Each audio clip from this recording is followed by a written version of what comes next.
What's going on, everybody?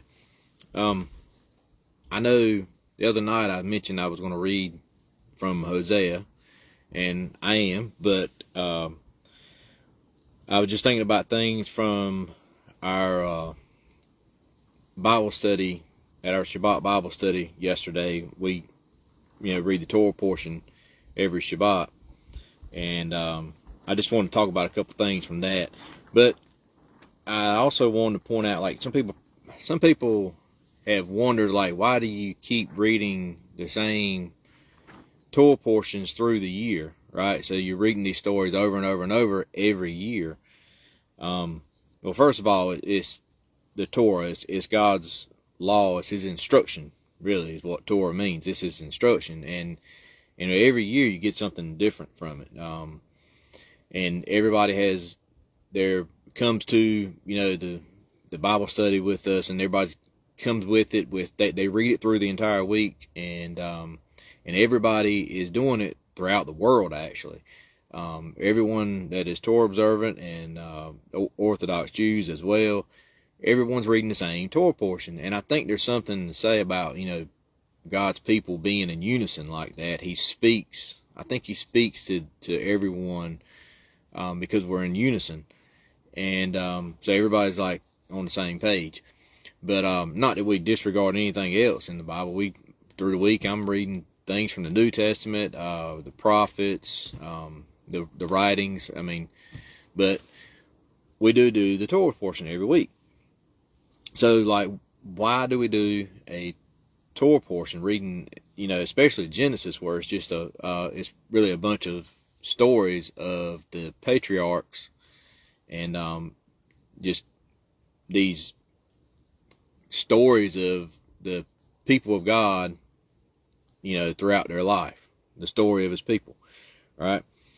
Well, in Isaiah chapter 46, verse 9, it tells us, "Remember the former events of old, for I am El, and there is no one else, Elohim, and there is no one like me, declaring the end from the beginning, and from of old that which has not yet been done, saying, my counsel does stand, and all my delight I do." So he says there that he's declaring the beginning. He's declaring the end from the beginning, right? Ecclesiastes, it says that there is nothing new under the sun. There's a Jewish commentary writer from the medieval period named Rambam, and he makes a statement, and I'm really paraphrasing here, but the events that happen to our forefathers are signs to the descendants, right? So I've talked about this before. Yahweh's cyclical. The things that we see happening in the Old Testament, in specifically, Genesis, Exodus, Leviticus, Numbers, and Deuteronomy, those are foretelling things that are going to happen later on. They're prophecy. So our Torah portion from last Shabbat was Vayishlach, and it was Genesis, pretty much 32 verse 3 through chapter 36 in Genesis. And it's the story of Jacob returning back home.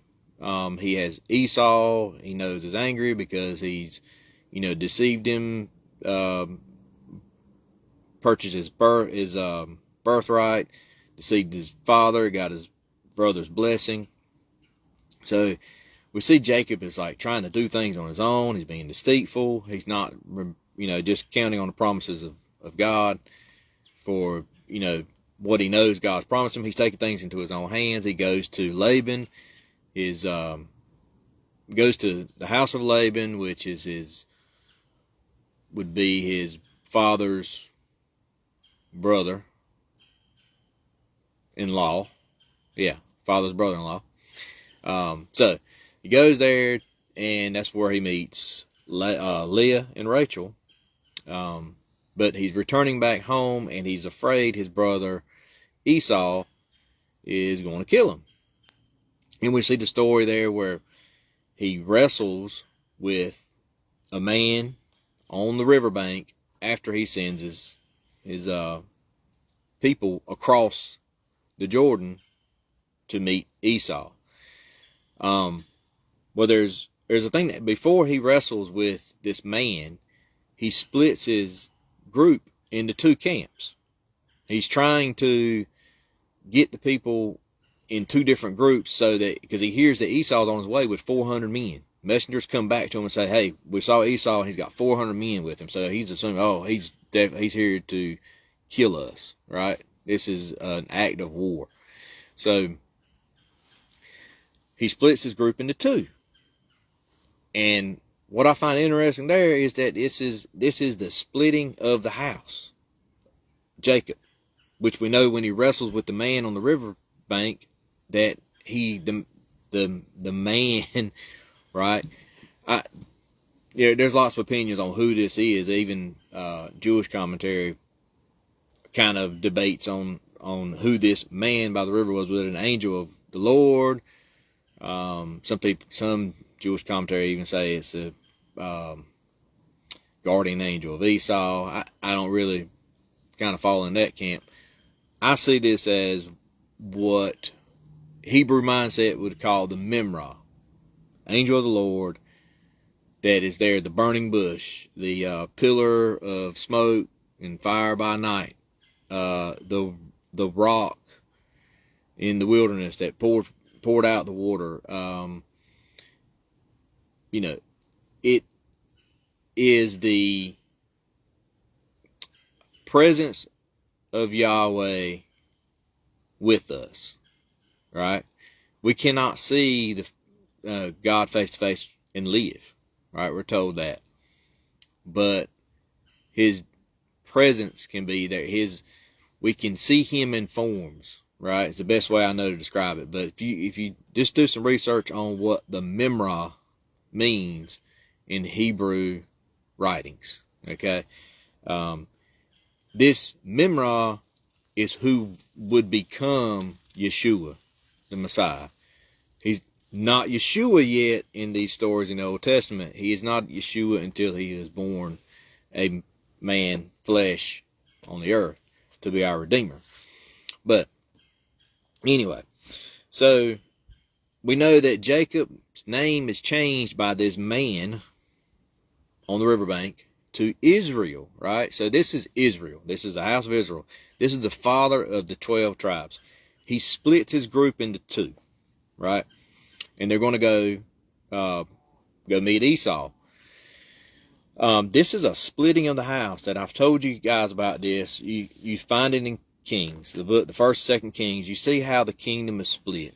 And this, I believe, is like we said, what happens to the forefathers is signs to the descendants. All this stuff is cyclical, right?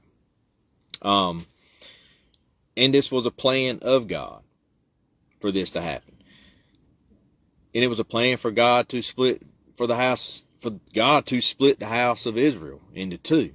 That was His work. And I'm going to point that out to you real quick. If we go to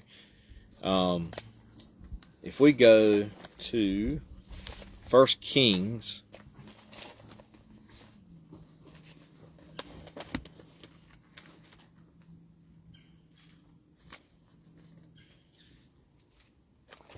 chapter 11, where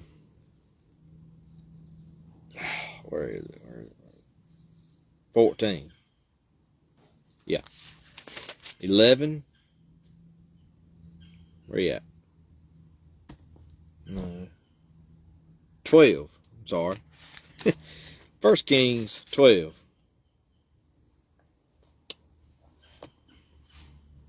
Oh, 12:21. There we go.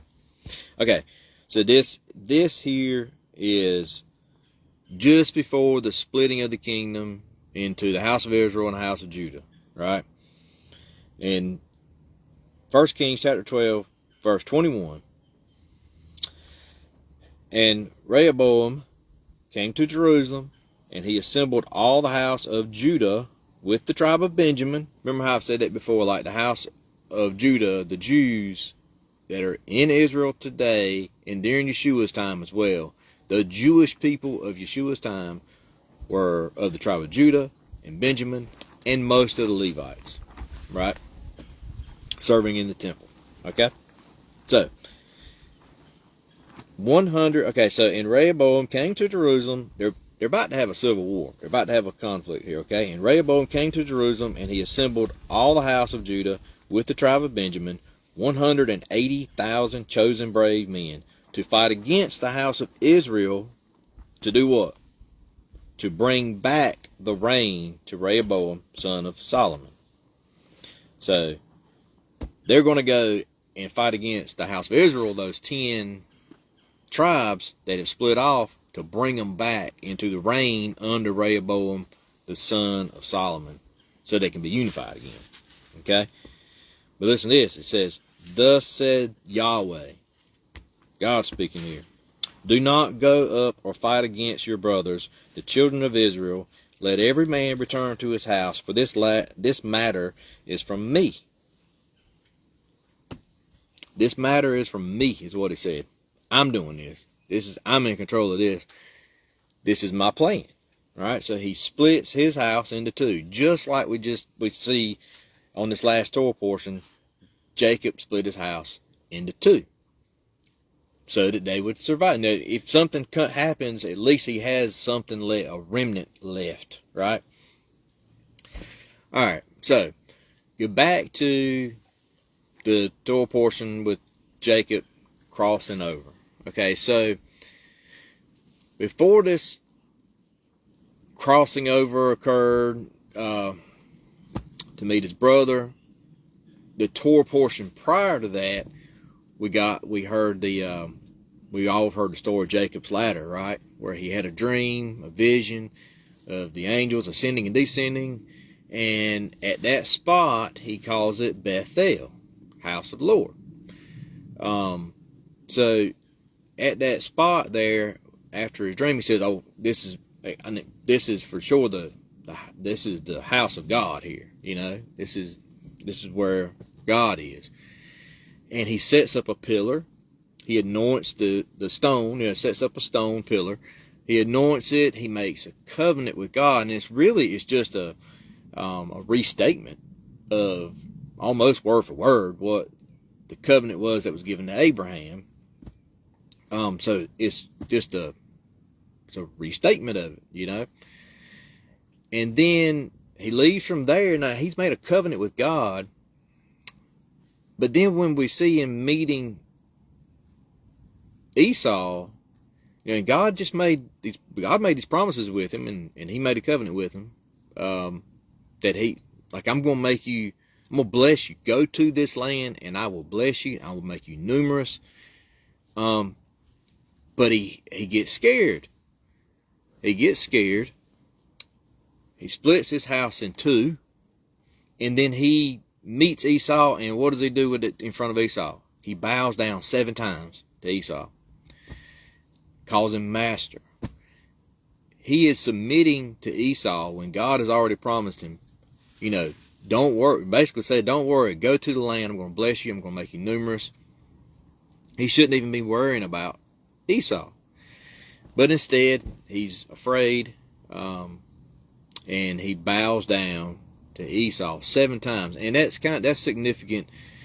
It's just the number 7 in itself is significant throughout Scripture. But if you do some research on some encounters with other kingdoms, with other kingdoms amongst themselves, like different groups that came before Pharaoh, like the Hittites and the Canaanite people, when they come before someone who is above them, because see, it's hard for us to understand because we don't understand the systems of suzerain, vassal, kingships.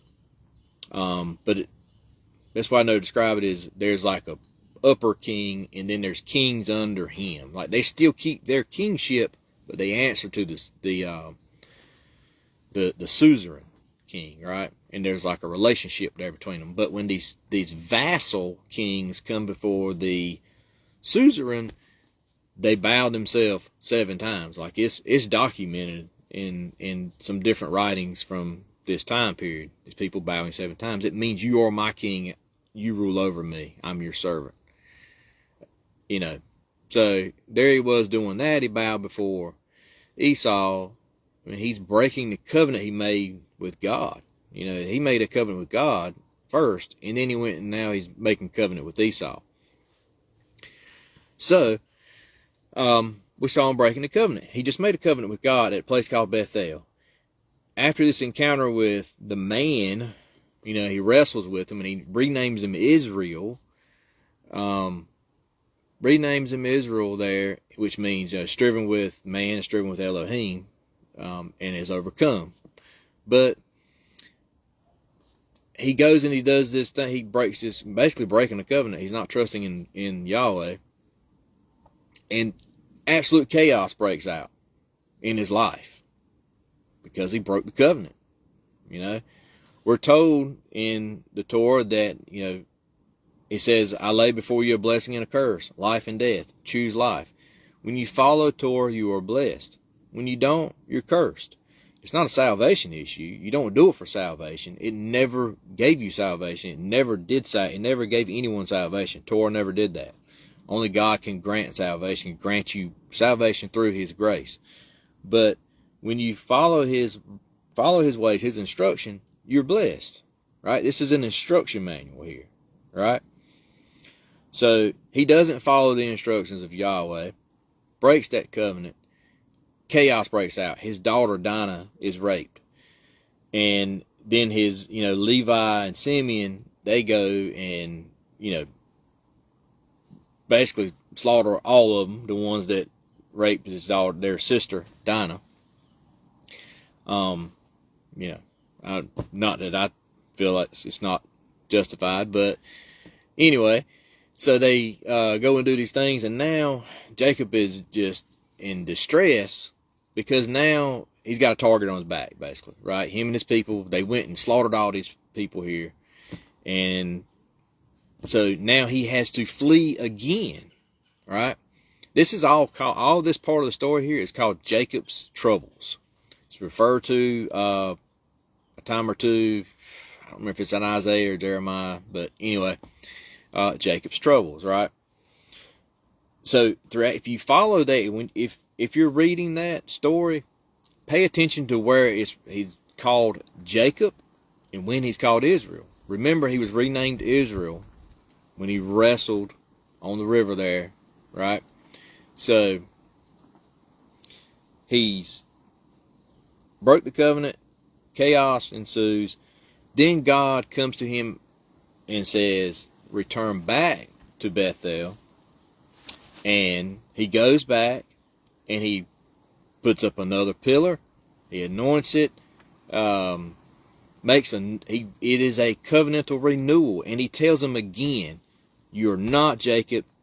I now name you Israel. It's like the same story being told over again that we just read in like Genesis 30, somewhere in there. Anyway, the Torah portion before. It's like a retelling of the same story, but it's happened at a different time at the same place. It is a covenantal renewal. My point in saying all that is that the new covenant is not a new covenant. It is a renewed covenant. It's not like this is an unknown thing. This is something that we see several times throughout Scripture, that covenants can be renewed. The terms don't change. That's what the Jeremiah 31 through 34 saying, you know, this is the renewed covenant that I will make with the house of Israel and the house of Judah. I will write my Torah on their hearts and they will have them on their minds. You know, it's the same terms of the covenant. It's just been renewed. Okay? That's what Jacob did. Like I've told you before, this is what happens to the forefathers is, you know, signs for the descendants. So, anyway, yeah, there's so many people don't want to, I hate to see it, but a lot of Christian brethren they don't really read the Old Testament. They want to read the New Testament. And, yes, read the New Testament, but let's think about this thing. I'm going to show you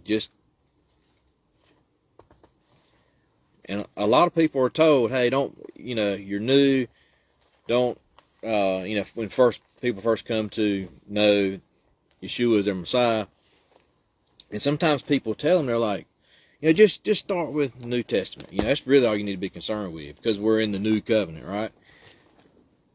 Look at this.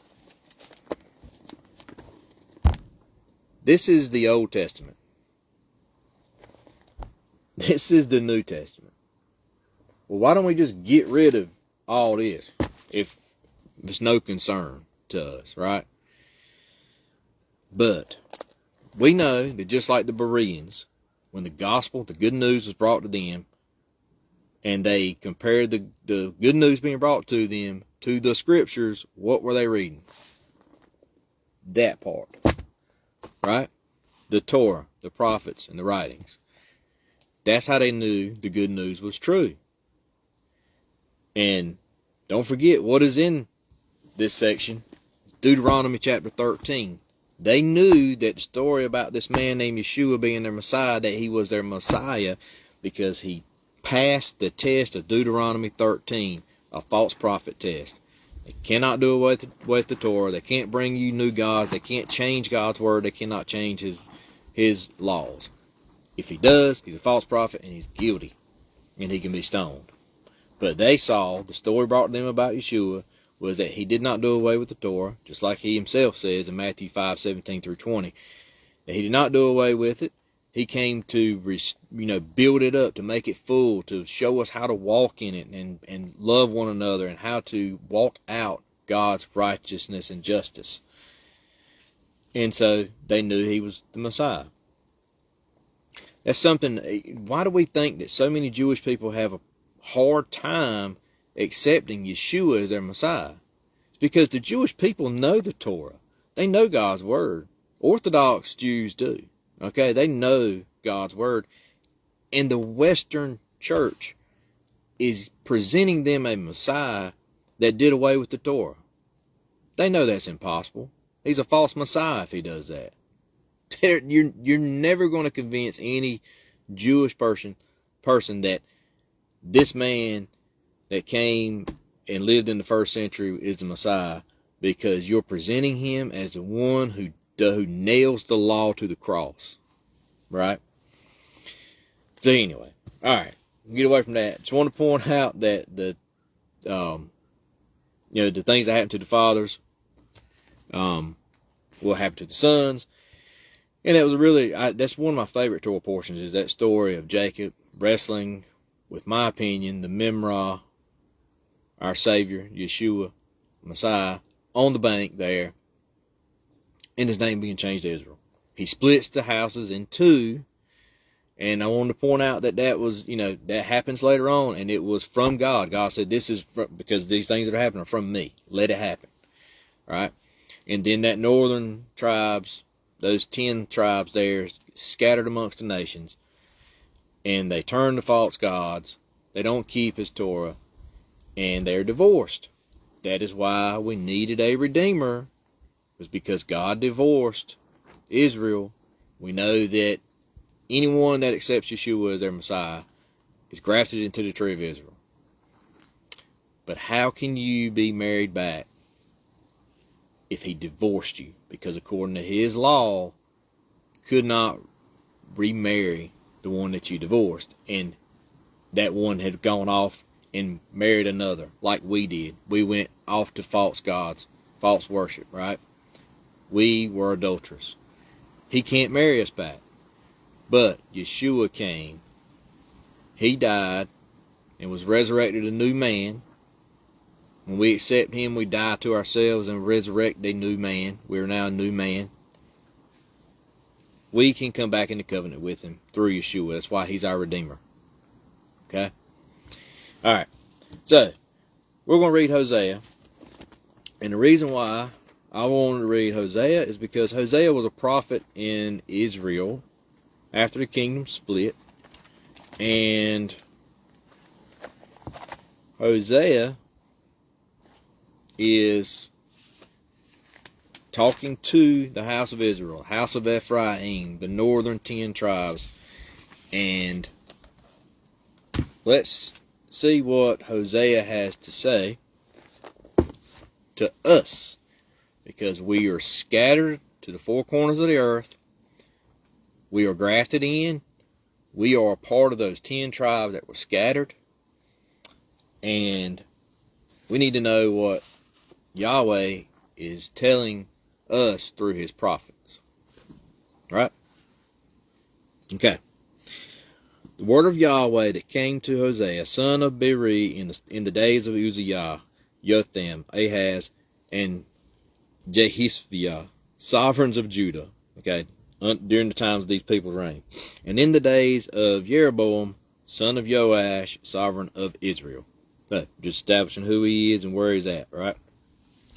The beginning of the word of Yahweh with Hosea. And Yahweh said to Hosea, go, take yourself a woman of whoring and children of whoring, for the land has utterly whored away from Yahweh.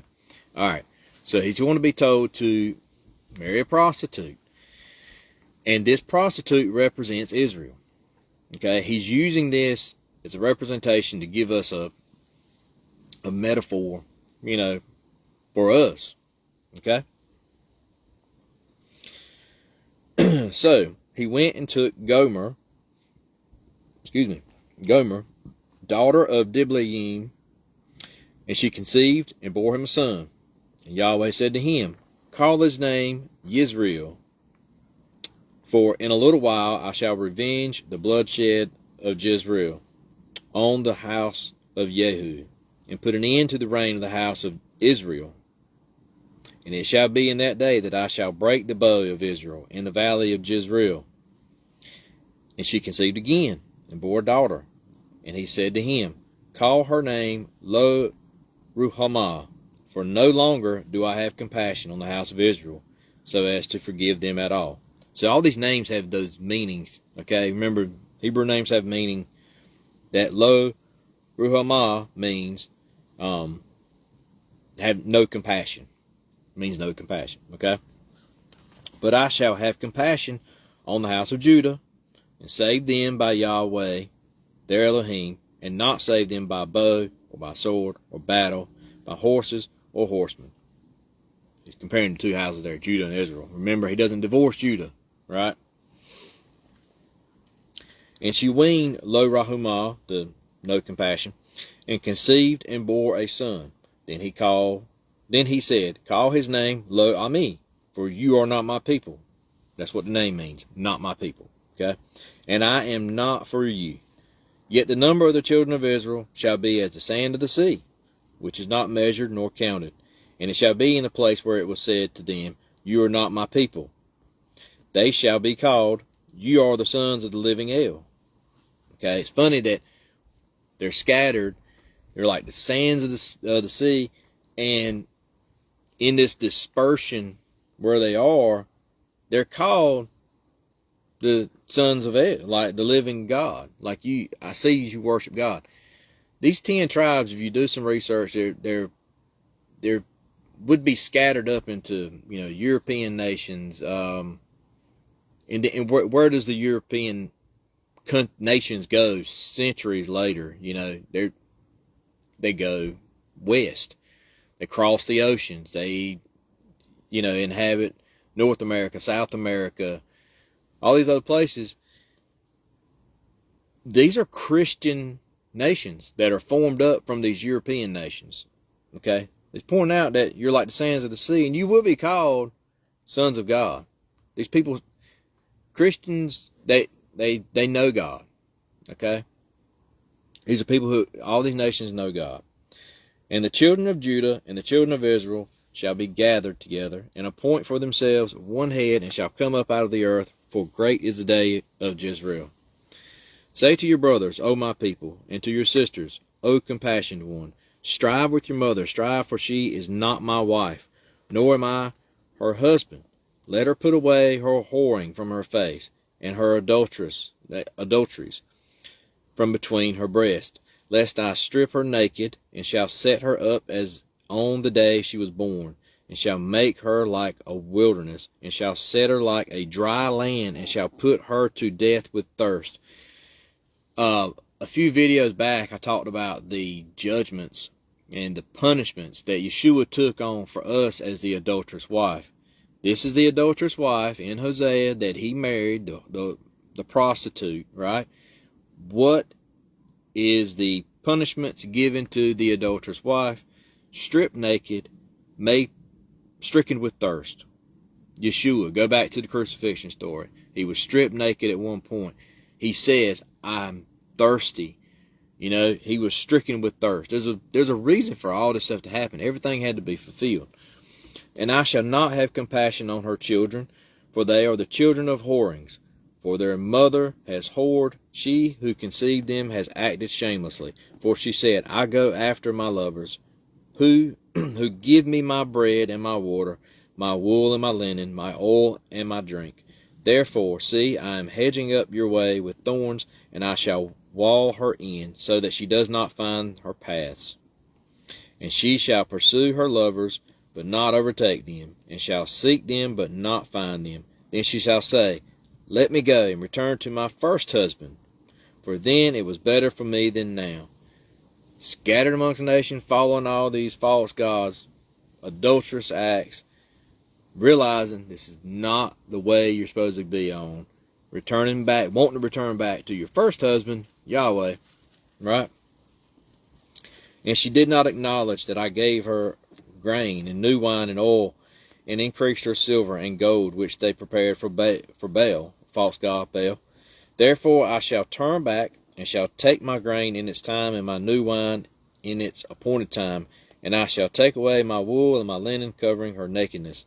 And now I shall uncover her shame before the eyes of her lovers, and no one shall deliver her from my hand. And I shall cause all her rejoicing, her festivals, her new moons, and her Sabbaths, even all her appointed times, to cease. All those things that he commanded Israel to do, he's stripping those away. We're lost to the nations. We don't do these things. We don't keep his Sabbath. We don't keep his festivals, new moons. We don't recognize these things.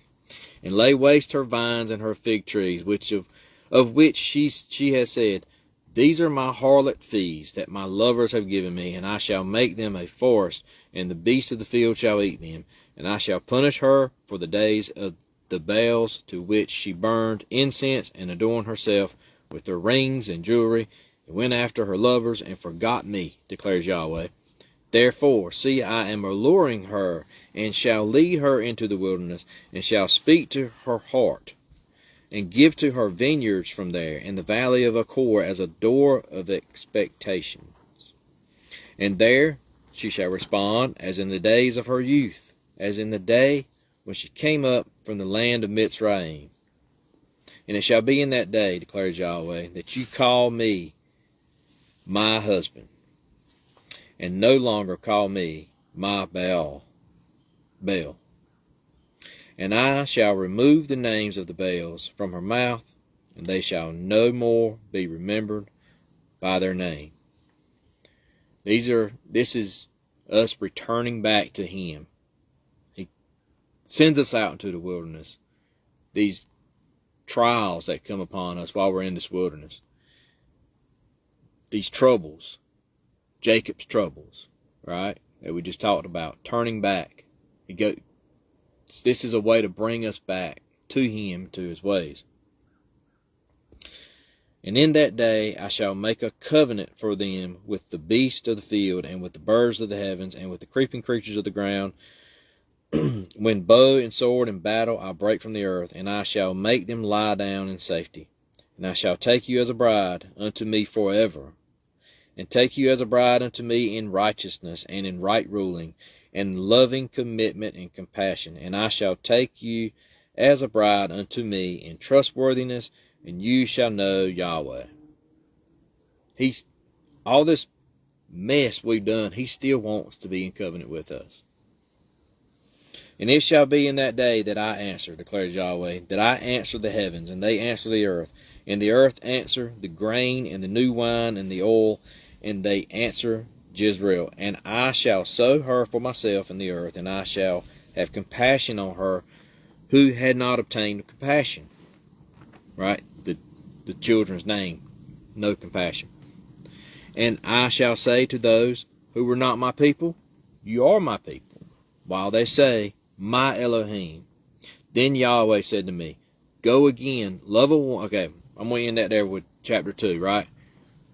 That was a metaphor for God divorcing Israel, sending him into troubles. Like we said, it was all his plan.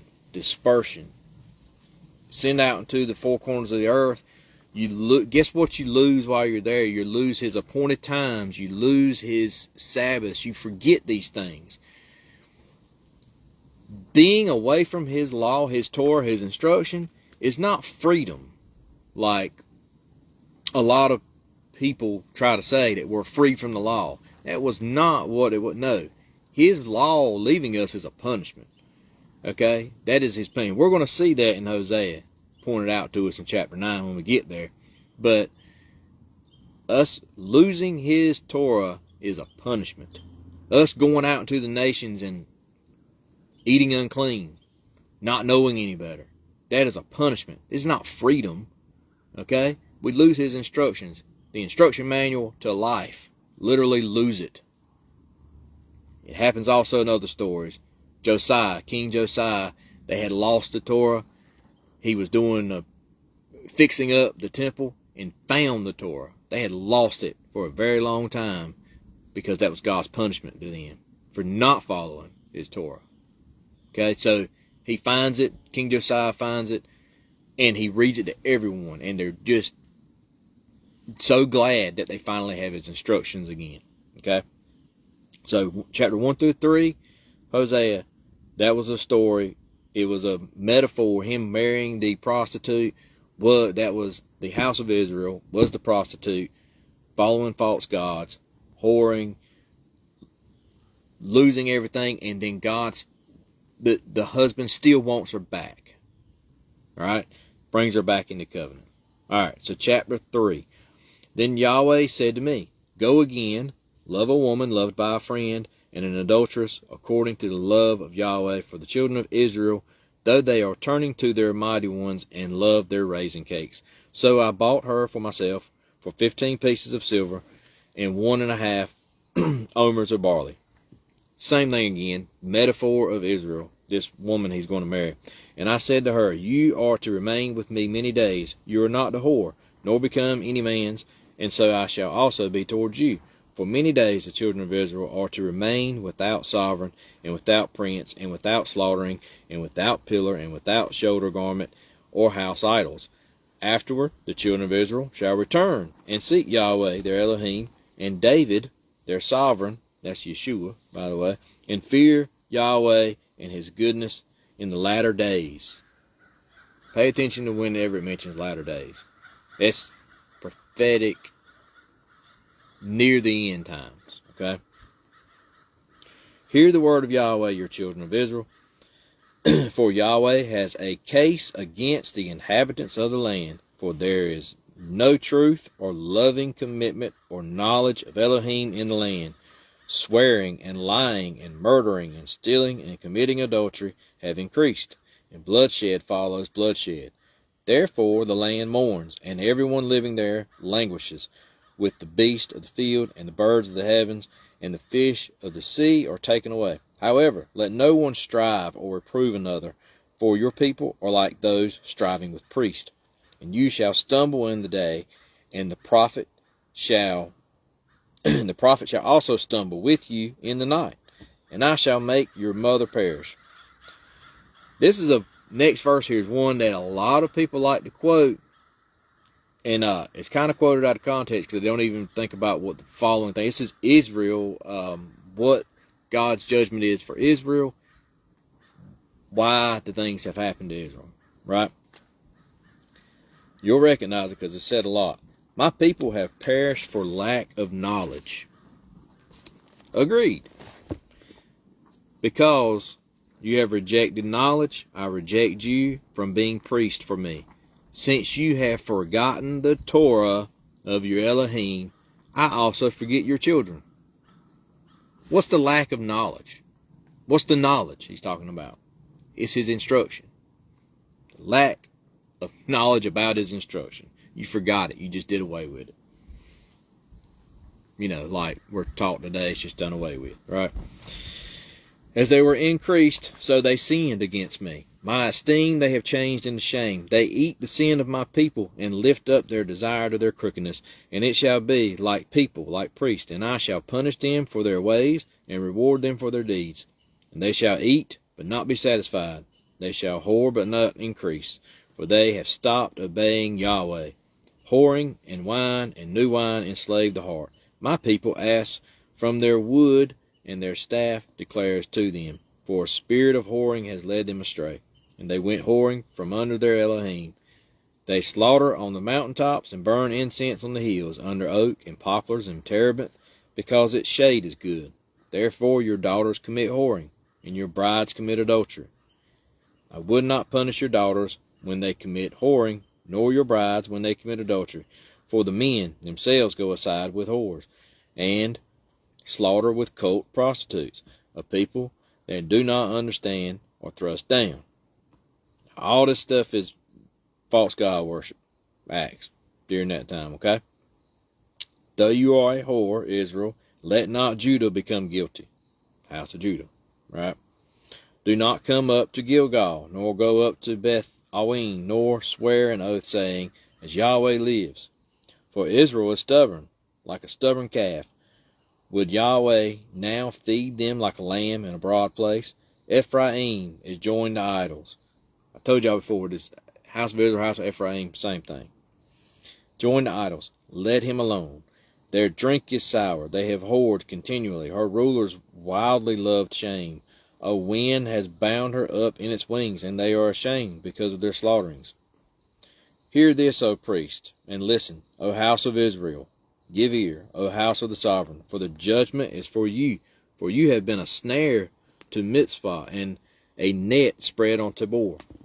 And revolters have gone deep in slaying, and I have reproved them all. And I have known Ephraim, and Israel has not been hidden from me. He knows what we're doing.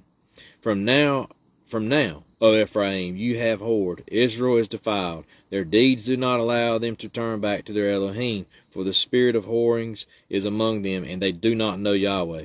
And the excellency of Israel shall witness to his face, and Israel and Ephraim stumble in their crookedness. Judah shall also stumble with him.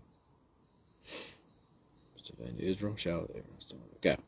When their flocks and herds, they go to seek Yahweh, but do not find him. He is withdrawn from them. They have acted treacherously against Yahweh, and they have brought forth strange children. Now a new moon shall devour them with their portions. Blow a shofar in Gibah, the trumpet in Ramah. Shout, O Beth Awen, behind you, O Benjamin. Ephraim is laid waste in the day of rebuke among the tribes of Israel, shall make known what is certain. The chiefs of Judah shall be like those who remove a border on them. I pour out my wrath like water. Ephraim is oppressed, crushed in judgment, because he walked after the command when it pleased him. He only did the commandment, when he felt like it, when it pleased him. So I am to Ephraim like a moth, and to the house of Judah like rottenness. When Ephraim saw his sickness and Judah saw his wound, then Ephraim went to Assyria and sent to sovereign Yereb. But he is unable to heal you or to remove the wound from you. For I am like a lion to Ephraim, and like a young lion to the house of Judah. I myself tear them and go.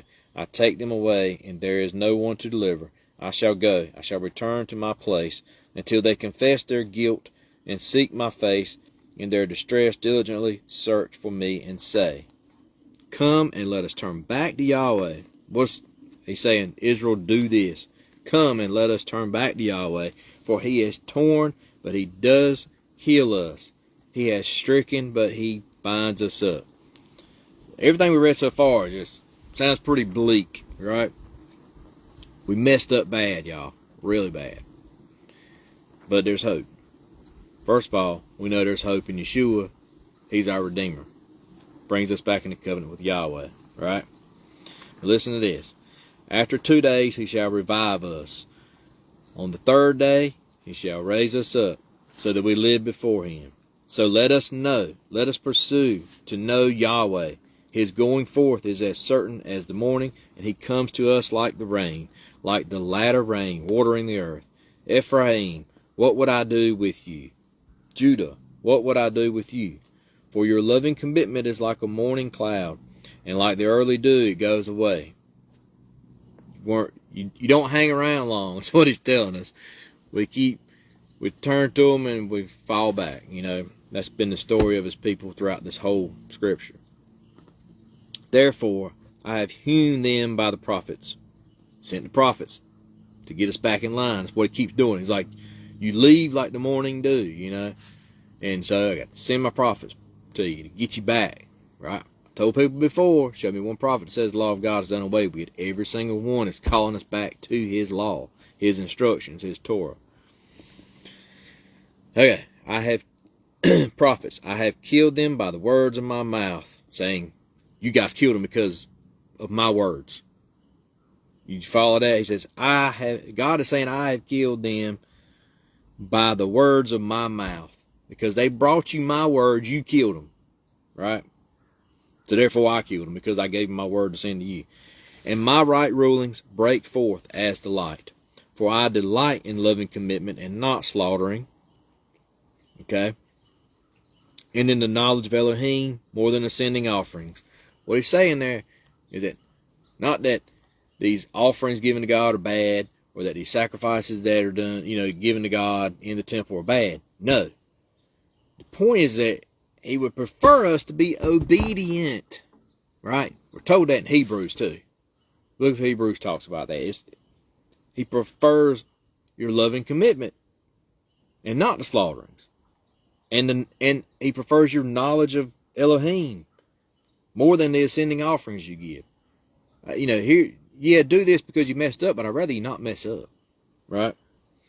But, like Adam, they transgressed the covenant. There they acted treacherously against me. Gilead is a city of workers of wickedness, tracked up with blood. And as bands of robbers lie in wait for a man, so the company of priests murder on the way to Shechem, for they have done wickedness. I have seen a horrible matter in the house of Israel. The whoring of Ephraim is there. Israel is defiled. Also a harvest is appointed for you, O Judah, when I turn back the captivity of my people. He's going to turn back the captivity of his people. Okay? Whenever I would heal Israel, then the crookedness of Ephraim is uncovered, and the evil deeds of Shomeron, for they have wrought falsehood, and a thief comes in, a band of robbers raids outside. And they do not say to their hearts that I remember all their evil. Now their own deeds have surrounded them. They have been before me with their evil. They make a sovereign glad, and rulers with their lies. All of them are adulterers, as an oven heated by a baker, who ceases stirring the fire after kneading the dough until it is leavened. In the day of our sovereign rulers became sick, inflamed with wine. He extended his hand with scoffers, for they have drawn near. Their heart is like an oven. While they lie in wait all the night, their baker sleeps. In the morning it burns like a flaming fire. All of them are as hot as an oven, and they consume their rulers. All their sovereigns have fallen. Not one among them calls on me. Ephraim mixes himself among the peoples. Ephraim has become a cake unturned. Reminding us over and over and over through all that how bad Ephraim, house of Israel, has done. Okay? Strangers have devoured his strength, but he does not know it. Gray hairs are also sprinkled on him, and he does not know it. And the excellency of Israel did witness to his face, but they did not return to Yahweh their Elohim, nor did they seek him for all this. All this bad stuff has been happening, you guys ain't turning to God. And Ephraim has become a simple dove without heart, and they have called on Mitzrayim, Egypt. They have gone to Assyria. When they go, I spread my net over them. I bring them down like the birds of the heavens. I chastise them as their congregation has heard. Woe to them, for they have strayed from me. Destruction to them, because they have transgressed against me. And I myself have ransomed them, yet they have spoken falsehood against me, and did not cry out to me with their heart when they wailed upon their beds. For grain and new wine they assembled themselves. They turn away from me, and I instructed. I strengthened their arms, but they plot evil against me. They return, but not above. They have been like a slack bow. Their rulers fall by the sword, for the cursings of their tongue. This is their scorn in the land of Egypt. But put a shofar to your mouth, like an eagle against the house of Israel. The house of Yahweh, because they have transgressed my covenant, and they have rebelled against my Torah. They cry out to me, my Elohim, we, Israel, know you. Israel has rejected what is good, and enemy pursues him. They have made sovereigns, but not from me. They have made rulers, but I have not known. From their silver and gold they made idols for themselves, so that they are cut off. O Shomeron, your calf has been cast off. My wrath has burned against them. How long shall they be incapable of innocence? For from Israel is even this, a workman made it, and it is not Elohim. For the calf of Shomeron is splinters. Remember the golden calf, the false god that was erected? He says, For from Israel is even this, a workman made it, and it is not Elohim. For the calf of Shomeron is splinters.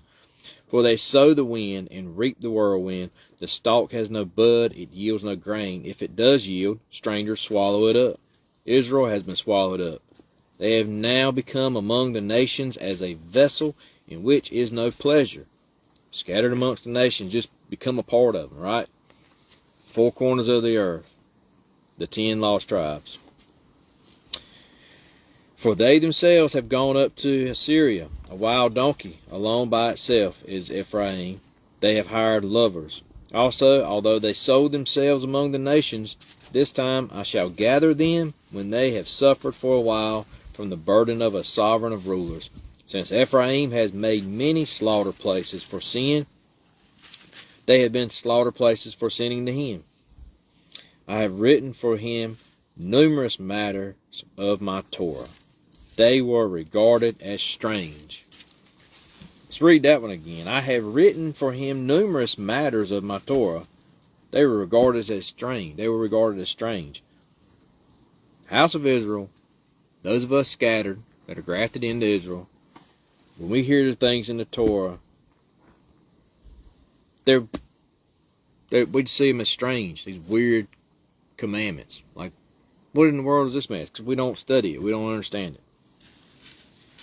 As for my slaughterings, they slaughter flesh and they eat. Yahweh shall not accept them.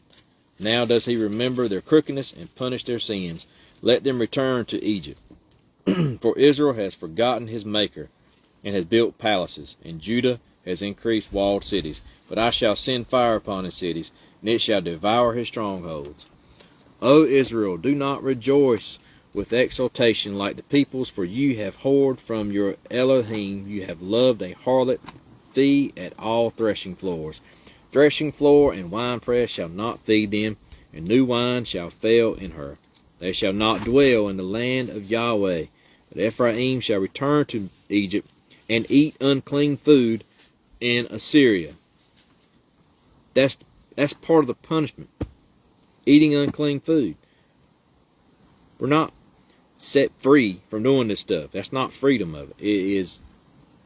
It says, they shall not dwell in the land of Yahweh, but Ephraim, this same group we've heard that's been scattered all over the world amongst the nations, because they would not listen to God. They did not follow his commandments. They didn't follow his instruction. And that part of their punishment says, but Ephraim shall return to Egypt and eat unclean food in Assyria.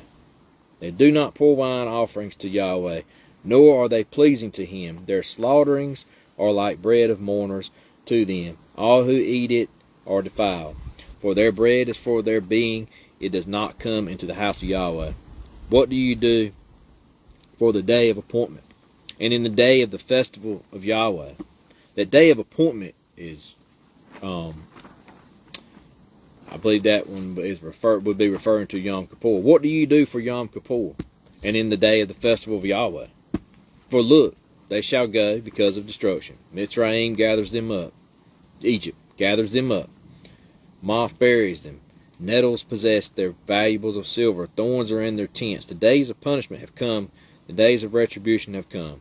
Israel knows. The prophet is a fool. The man of the spirit is mad.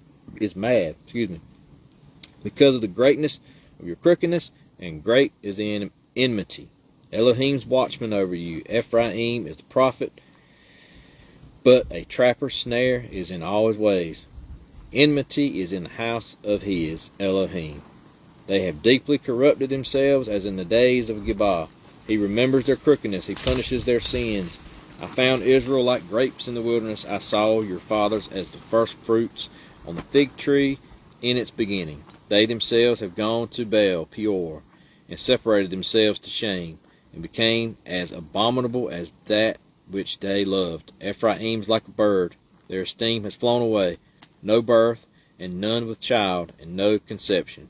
Though they bring up their children, I shall make them childless, without man, for it is woe to them when I turn away from them. I have seen Ephraim like sower planted in a pleasant place, but Ephraim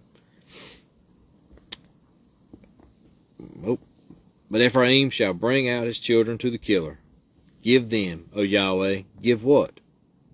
Give them a miscarrying womb and dry breast.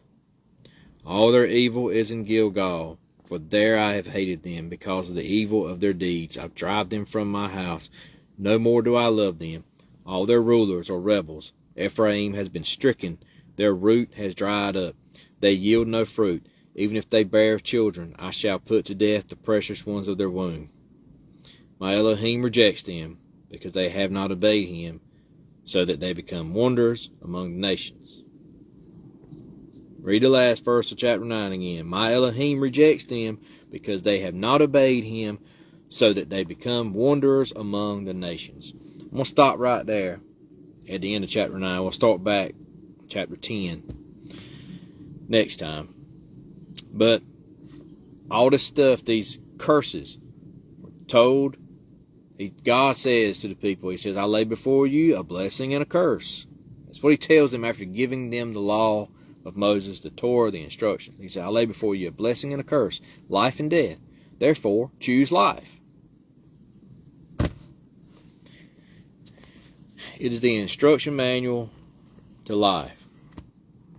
Our God, the King of the universe, created everything. He knows how things work. He understands how they all work together. He made them. Why do we think that it was a bad thing to have to follow his rules in the design of what he made?